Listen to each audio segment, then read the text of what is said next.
The Bahamas has made an international list, and by no means a good one.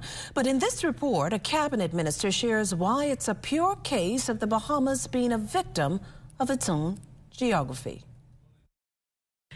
In a White House memo, United States President Joe Biden listed several Caribbean countries as a major drug transit or a major illicit drug producer for fiscal year 2024.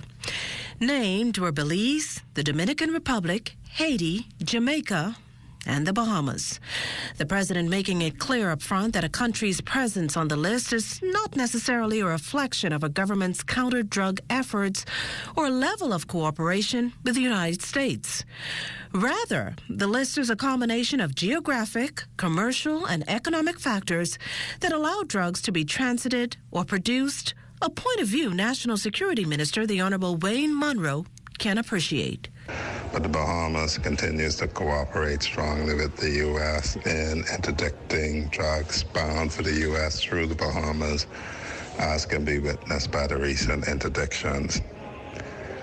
If you check the report, the cocoa production in Colombia has increased over 2021, 2022, and 2023 is a bumper year for them, cocoa being what is used to produce cocaine.